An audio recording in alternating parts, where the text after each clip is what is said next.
여러분들 갖고 계신 교재 예수 그리스도 계시 있죠?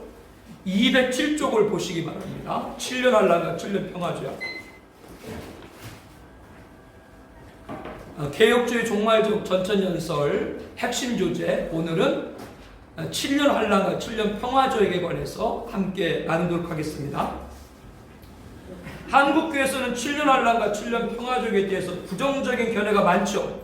왜냐하면 7년이라는 말을 하게 되면 일단은 누구로 우리를 보는 선입견을 갖고 있어요? 세대주의로 일단은 보는 분들이 많이 갖고 있습니다. 제가 다시 말씀드립니다만은 세대주의는 아까 말씀드린 7년 환란전 휴거라든가 우리들이 보기에 오류되는 부분들이 있긴 있지만 그렇다고 세대주의에서 말한 모든 것들이 다 잘못됐다고 말해서는 안 됩니다. 절대적인 거 없는 거예요. 그 분들이 말하는 것들도 성경적인 것이라면 우리는 받아야 될 줄로 압니다. 그래서 이렇게 7년 한란 그러면 세대주의 산물, 또 어느 분은 아까도 말했던 것처럼 7년 한란 그러면 뭐라고 말해요? 시한부? 정말로 이렇게 속단하는 분들이 계세요. 그러면 과연 7년 한란이 이 낱말이 세대주의에서 말한 창작품인가? 이것은 성경에 나와 있습니다. 종말의 성경적 예언으로 분명히 성경에 명시된 하나님 말씀은 나옵니다. 먼저 용어, 왜 7년이란 말이 나왔는가? 라고 하는 것은 다니엘서 9장 27절에 한 이레라고 나와 있습니다. 몇 이레요? 한 이레. 이 한 이레를 7년으로 봅니다.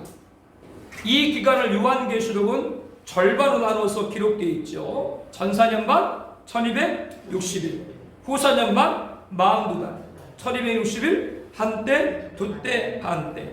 이렇게 다니엘서의 7년의 근거인 한 이레가 기록되어 있고 계시록에는 그 7년의 전반인 전사년반과 후사년반을 말하는 용어들이 있다.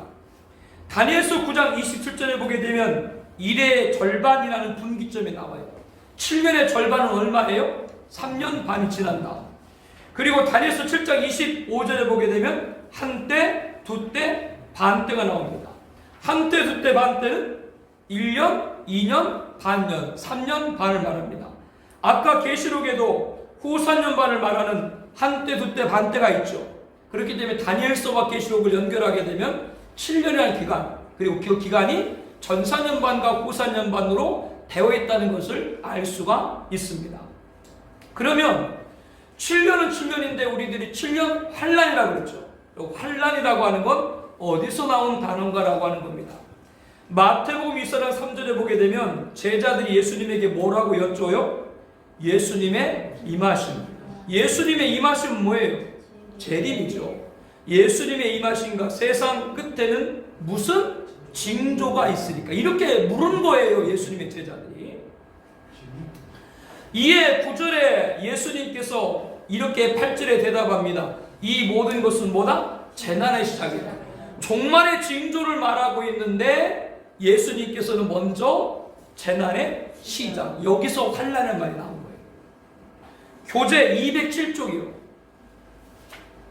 207쪽. 207쪽. 그리고 9절에 보게 되면 그때 사람들이 너희를 어디에? 환란에 넘겨주겠으며 라고 환란 시작이 어떻게 될 것을 말씀하고 있습니다. 여러분, 지금 교회에서 예배드리는 그런 환경들을 사실상 어디든 통제하고 있어요. 이것이 바로 환란의 시작에 가까운 겁니다. 누가복음 21장에 보게 되면 마지막 때 코로나 팬데믹 같은 전염병과 큰 지진과 이러한 재난들이 곳곳에 있을 것이고 하늘의 무서운 징조, NIV는 테러라고 나와 있거든요. 이런 일들이 있을 때 내 이름으로 말미암아, 누구 이름? 예수 이름으로 말미암아 너희들이 임금과 집권자들 앞에 끌려가리라. 지금 정부가 통제하고 있잖아요. 점점 그때 가까운 거예요. 이게 환란의 시작. 이걸 좀 말하고 있어요. 그런데도 지금 마지막으로 준비하지 되지 않는다? 준비하지 않는다. 이건 참 너무나도 가슴 아픈 일입니다. 환란 시작을 이렇게 말씀하고 계시고 환란 중간이란 말은 직접 표현 없지만 예수님이 15절에 보면 마태복음 15절 이렇게 말해요. 선지자 다니엘이 말한 바 멸망에 가증한 것이 거룩한 것이었거든요.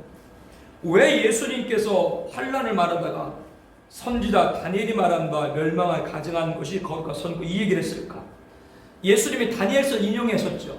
다니엘서 9장 27절 인용한 것인데 거기 말씀 보면 그가 그 일의 절반에 제사와 예물을 금지할 것이니 데살로니가후서 2장 4절에 하나님의 성전에 앉아 자기를 하나님이라 내세우리라. 이것은 뭘 가리키냐면 구약에 다니엘서에 이레가 나온다고 그랬죠.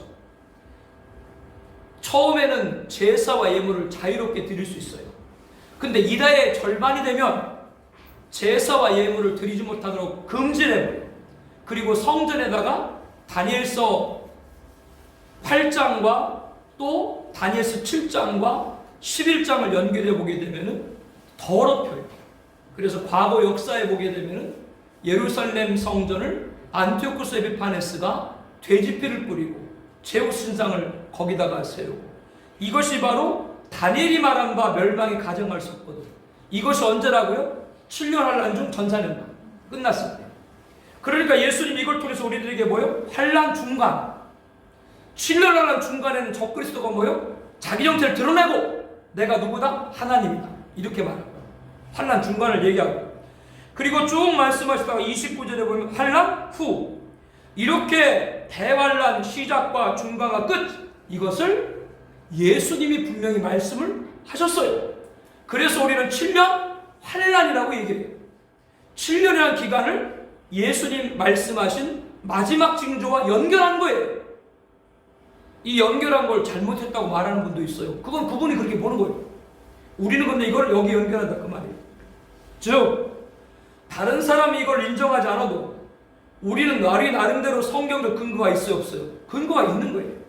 그리고 21절에 보게 되면 창세로부터 지금까지 뭐에 없었던 큰 환란, 대환란이라고 말합니다. 지금 환란이라고 그러죠. 우리 지난 시간에 어원 루처 목사님 팬데믹 재앙 그리고 자연재해 우리에게 주신 하는 말씀 나눴습니다.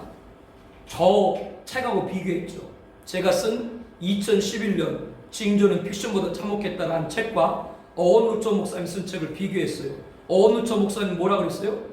지금 팬데믹도 재앙이지만 아직 최종적인 재앙은 오지 않았다. 저도 그 얘기를 제 저서에서 했죠. 지금은 뭐요? 예고편이다. 이겁니다. 지금 많은 분들이 환란이라고 얘기하는데 이거는 대환란과 비교하면 환란이 아닌 거예요. 그렇기 때문에 뭐요? 지금 예수님 사모해야 되고 절대 예수님의 이름 배반하지 않고 끝까지 예수님 지켜야 짐승통째 떨어지지 않는 거예요. 이게 지금 우리가 해야 될 일인 거예요. 그런데 코로나 팬데믹을 보면서도 마지막에는 경선이 없다? 이거는 참 가슴이 아파요. 예. 그리고 또 하나 7년 평화조약이라고 얘기하죠. 왜 또 7년 하려면 7년 평화조약인가? 이것도 예수님이 말씀하셨습니다. 마태복음 24장 15절에 보게 되면 선지자 다니엘이 말한 바 멸망에 가증한 것이 거룩한 것을 보거든. 이것은 7년의 하프거든요. 절반이거든요. 먼저 한일의 7년은 다니엘서 9장 27절에 나오죠. 그리고 한일의 다음에는 뭐가 나와요? 언약이라는 단이 나와요. 한일의 동안 뭐요? 언약. 7년 언약. 7년 언약의 내용이 뭔가? 이 계약이 전사년만 지난 시점 1의 절반의 제사와 예물을 금지한다.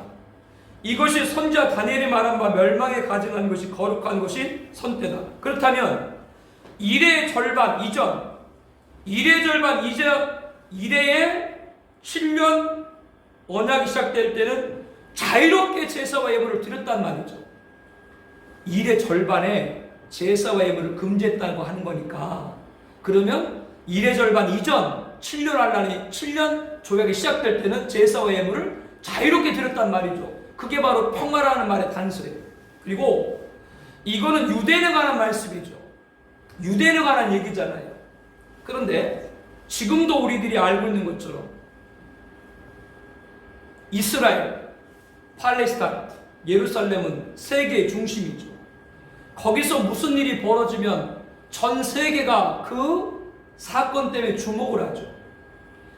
팔레스타인은 이스라엘과 아랍 사람들이 대립하고 있는데 이 예루살렘은 이스라엘과 팔레스타인 대립하고 있는데 이 대립은 두 나라의 대립만 아니라 이 나라 각각 뒤에 많은 국가들이 관계되어 있죠.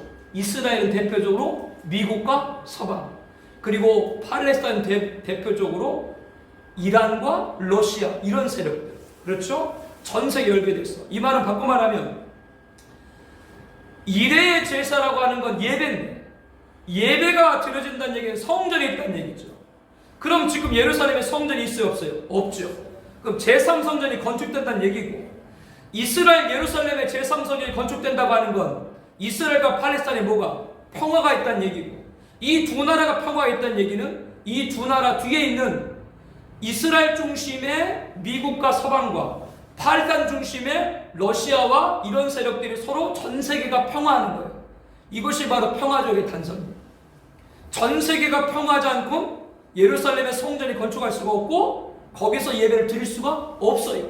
그 평화 조약에 바로 주도적인 역할을 할 자가 누구예요? 적 그리스도입니다. 이제 7년 환란과 7년 평화 조약의 성경적 근거를 잠깐 여러분들이 말씀을 드렸는데 이제 조금 어느 정도 대략 윤곽이 잡히세요? 네. 어떤 분들은 7년 환란 평화 조약 얘기하는데 말만 하지 성경적 근거가 없어. 그러면 안 돼요.